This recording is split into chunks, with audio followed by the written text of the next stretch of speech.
Hey, welcome back to the series that we've been doing on Speak Now's Taylor's version. I've been going track by track to see if I can find a deeper meaning within each of the songs. And today we're on the next track, which is titled Never Grow Up. Before we actually get into the song, let's look at my prediction video to see what I kind of think the song is going to be about. Next is Never Grow Up, which I put as treasuring your youth, young at heart, or immaturity. And then the last one I put is a parent POV, which I know is also kind of weird, but the first two I just think maybe you're just like realizing that you're growing up, and then like the things that are in your life right now maybe won't be in your life later. I definitely relate to that. I just feel like every year that you get older, it's like things that mattered 2 years ago do not matter now, and it takes... Okay, I'm going back and watching these as we go, and this one feels the most accurate to me. Like, I feel like I'm onto something with this one for sure, actually, for once. Do a long time to realize that, but once you do, it almost is a little bit freeing. So I think it's kind of about the balance of growing up, but also not too fast to where you don't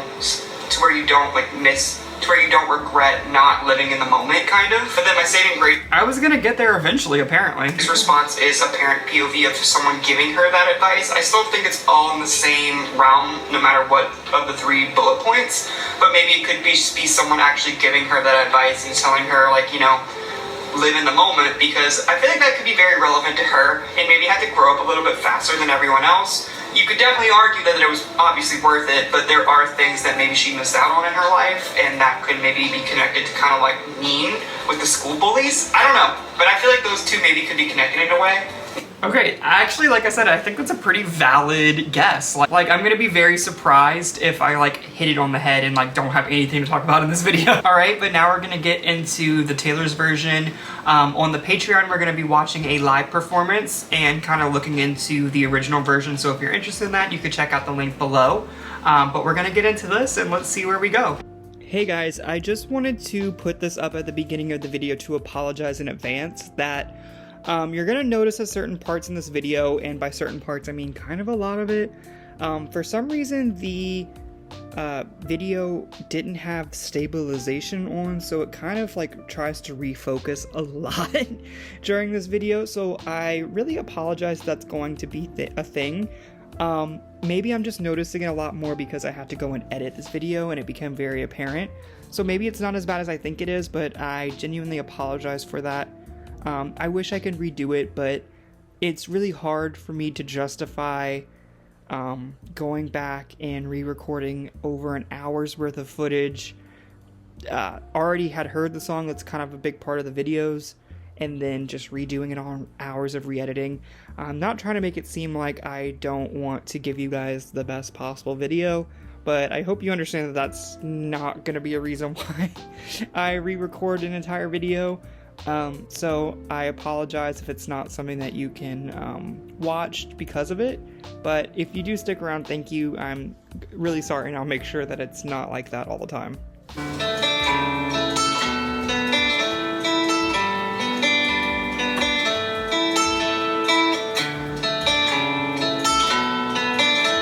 Am I like already jumping to conclusions, or is that a crib? Does that look like a crib, like in the background? I don't know.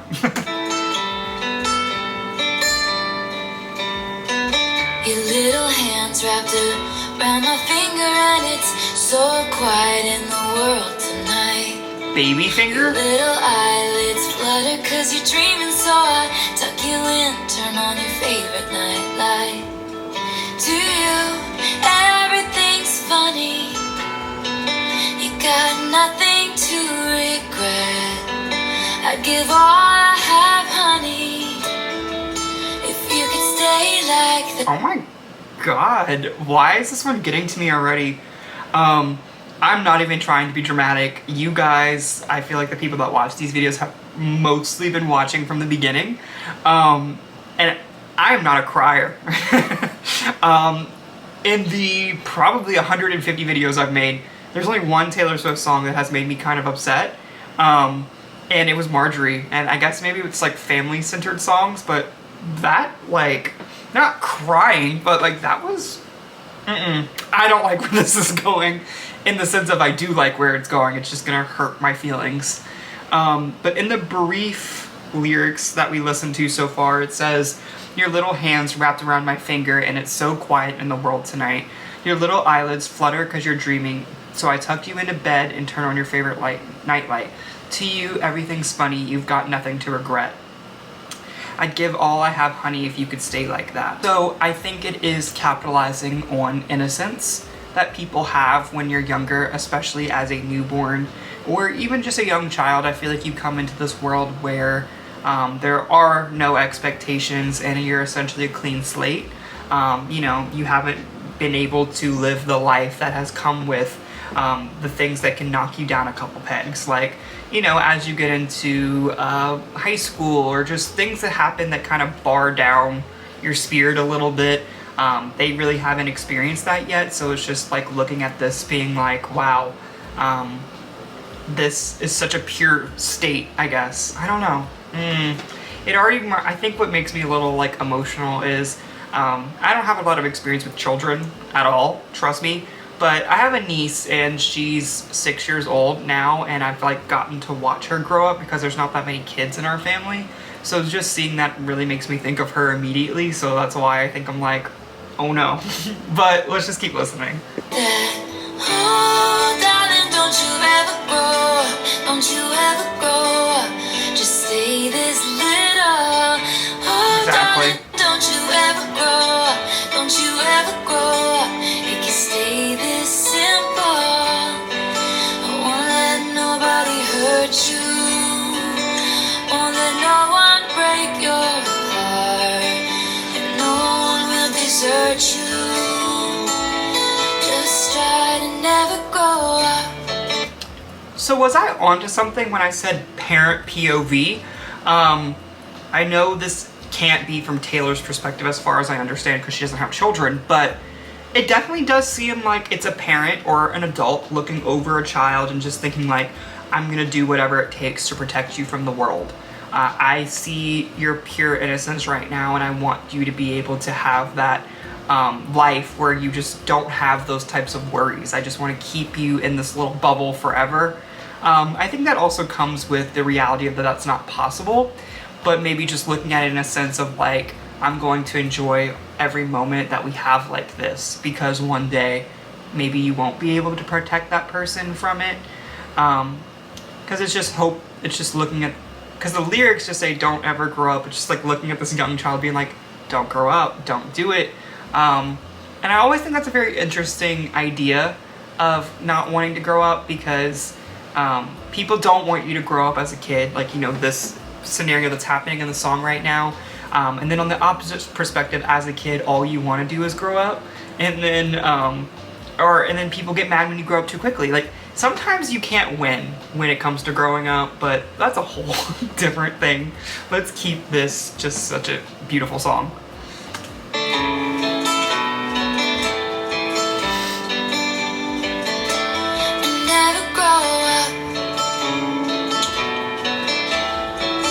Musically, it's a very simple song, which I think is the perfect production for something like this, because it makes you really like think. You're in the car on the way to the movies and you're mortified. Your mom's dropping you off. At 14, there's just so much you can't do, and you can't wait to move out someday and call your own shots. But don't make her drop you off around the block. Remember that she's getting older too, and don't lose the way that you dance around in your PJs getting ready for school. Oh my god, this is actually so sad. It says, you're in the car on the way to the movies and you're mortified that your mom's dropping you off. At 14, there's just so much you can't do, and you can't wait to move out and someday call your own shots. But don't make her drop you off around the block. Remember that she's getting older too, and don't lose the way that you dance around in your PJs getting ready for school. That's definitely an experience I can relate to. I was always being dropped off at the mall. I was what they call a mall rat. Like, I would go with my friends to the mall like every weekend. I definitely would not make her drop me off around the block, but there was a certain like embarrassment to think that like someone was dropping you off like that, because in my local area, getting to the mall, you could like ride a bike, and that had like the independence thing. Like, you know, like being dropped off was like, why didn't you ride your bike? Like, why didn't you do that for yourself? So I definitely understand that feeling of feeling like you just can't wait to grow up. But I think another reason why I quite literally relate to this is because I have a picture. I don't know why I have a picture of this, don't ask me why, but when I moved out for the first time, I love it now. I would not trade it for anything. I love my family, but I do love the independence that you get from leaving. But when I did the first day, or night I should say, in my own apartment, I just looked around because all of the furniture, it was mine, but it just wasn't mine my entire life because I had just bought it for this place. Like, nothing about the place felt familiar to me, and it just washed over me with an emotion. So I remember taking a picture on my sofa for the first time. This is like the first picture from my apartment, and it's just me like crying. Or not crying, but like you could clearly see there's like tears in my eyes.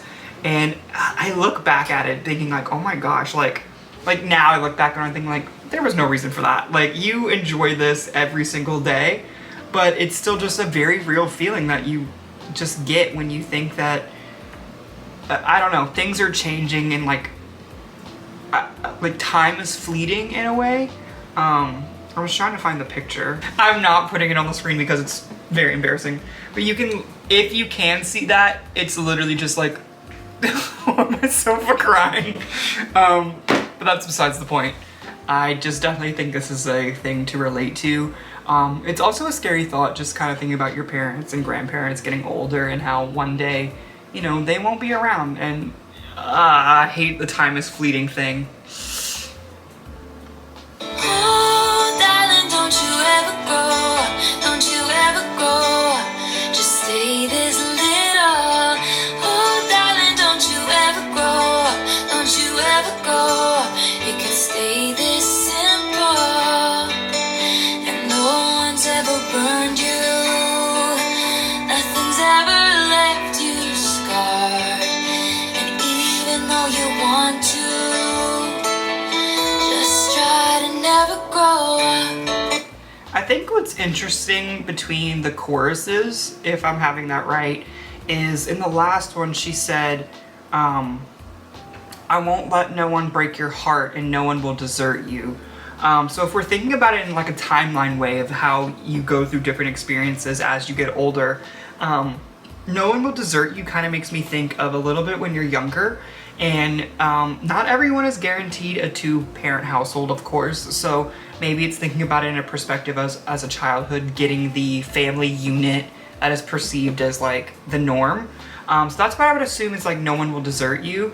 And then now that we're at the 14-year-old one where, you know, you're going through middle school, you might be going through your heartbreak. And like the one that it had for that chorus was, I wish I could stay single and no one ever burned you, nothing ever left you scarred. I feel like that's a really good lyric for the middle school era because I think middle school is a lot where your trauma or things that carry you through your entire life really start.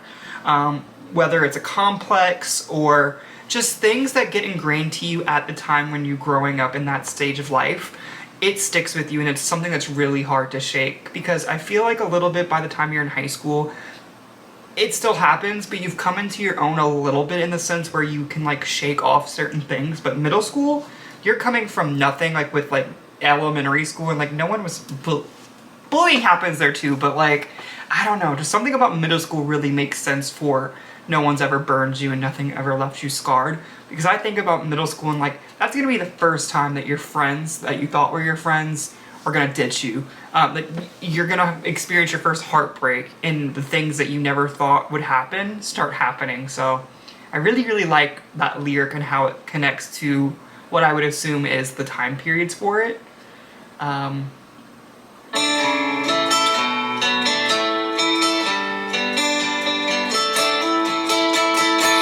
Take pictures in your mind of your childhood room. Memorize what it sounded like when your dad gets home. Remember the footsteps, remember the words said, and all your little brother's favorite songs. Oh my god. I just realized everything I have is someday gonna be gone. No. What did that say? Take pictures in your mind of your childhood room. Memorize what it sounds like when your dad gets home. Remember the footsteps, remember the words said, and all your little brother's favorite song. I just realized everything I have is someday gonna be gone. Again, another very universal experience to relate to. I'm lucky enough to have both of my parents still with us, and they are still in my childhood home. So I know that's not everyone's experience, so it's not super hard for me to memorize my childhood room because it doesn't look the same, but if I ever needed to go and stay with them, I would be in my childhood room. So that's not very hard for me to relate to, but I do like to memorize what it sounds like when your dad gets home. Remember the footsteps, remember the words said, because I feel like when you're in your growing up and you're in a routine, everything starts to blend together, and it's those moments that you don't realize that you're going to never forget. Like, I don't know if I have a specific example with like memorize what it sounds like when your dad gets home, but there was a certain thing that would happen every time, like if I had to miss school for some reason as a kid, I knew that every day I'd be watching Judge Judy at like 4 o'clock with my mom, because that's what you did when you missed school. And then like you would just help them make dinner. I don't know. It's something random, but it's like I feel like everyone has their relatable experience that they would want to hold on to, and just like maybe one day when you have your own children or something like that, you'll just remember that experience as you're passing it on to someone else. You could call it your own family's folklore. Quite literally no one asked for it, and no one would ever ask for it, but please enjoy a sappy family post to this song that I'm gonna include in the video. Ooh, I don't wanna grow up. Wish I'd never grown up. I could still be little. Oh, I don't wanna grow up. Wish I'd never grown up. It could still be simple. But oh my gosh, I'm like fighting tears. I'm not even lying. So here I am in my new apartment in a big city. They just dropped me off. It would be, so I tuck myself in and turn my nightlight on.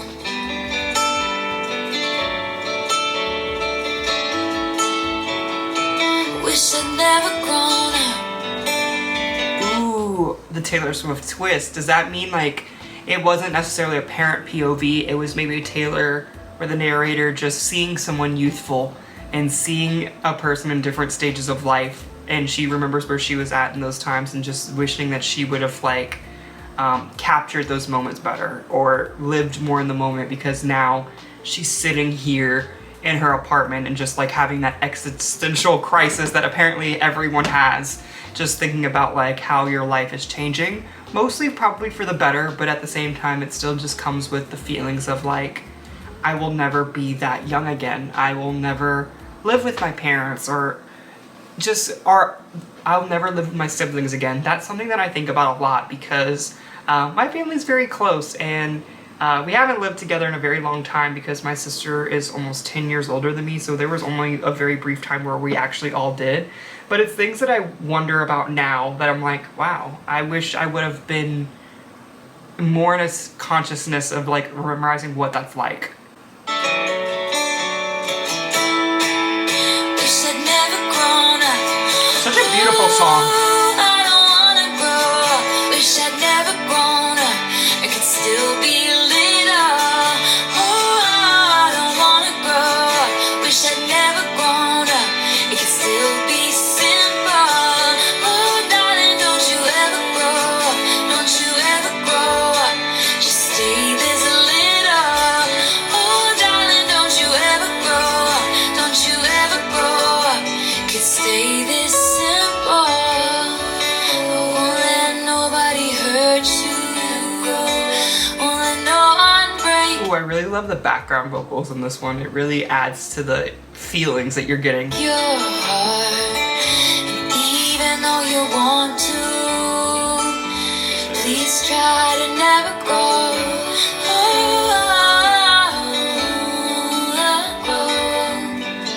Just to never grow.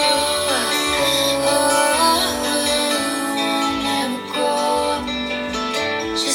never grow up. Wow. What a beautiful song. Is it something that I will listen to often? No, because I don't want to constantly cry. But it's definitely a beautiful song that I think is a very universal feeling, that it would be hard for someone in my head to not relate to this in some sort of way. Everyone has their own family experiences, of course, but I still think everyone has some sort of childhood nostalgia. Despite whatever, you probably have something that you can cling to and say, like, that is one aspect of my childhood that I miss. But definitely something I thoroughly enjoyed. I think this is such a nice addition to this album, because I feel like Speak Now, as I'm learning, is encompassing every feeling that you wish you could have said. And I feel like this is definitely one. It's like, how often do you get to say that you miss certain things, like childhood? And I just think it's not just focusing on love. It's focusing on different aspects of your life. Like, you're making apologies in Back to December. You're talking about your childhood growing up. It is about relationships. It just feels like everything that was on her mind is becoming a part of the album. And I think of that a little bit like Midnights, because Midnights was talking about her sleepless nights, and yet those are a little bit more sad-centered. I still feel like this is just a very unfiltered look into her thoughts at that point in time. So I think that's really cool. But thank you so much for watching. Thank you for being here. I love the community. Thank you for just always watching, and I'm so happy that I get to do this with you guys. So just thank you again. If you want to check out the Patreon, you're welcome to do that. But if not, I'll see you in our next video. Thank you. I think it's a very interesting lyric about rememberize what it sounds like when your dad comes home. Because it reminds me of Cardigan, where it said leaving like a father. And I don't know if leaving like a father was a childhood experience, but it draws a parallel, I guess you could say. Is like, if you are, I don't want to say fortunate enough, but if you do have a father figure in your life, one that is, you know, in a good relationship with you, you know, you would like to remember those feelings. But then it also could be more of a sad way, where maybe your father is no longer in your life for whatever reason, and maybe that's your memory of remembering what it sounds like when he gets home, because you don't have very many versions of that experience.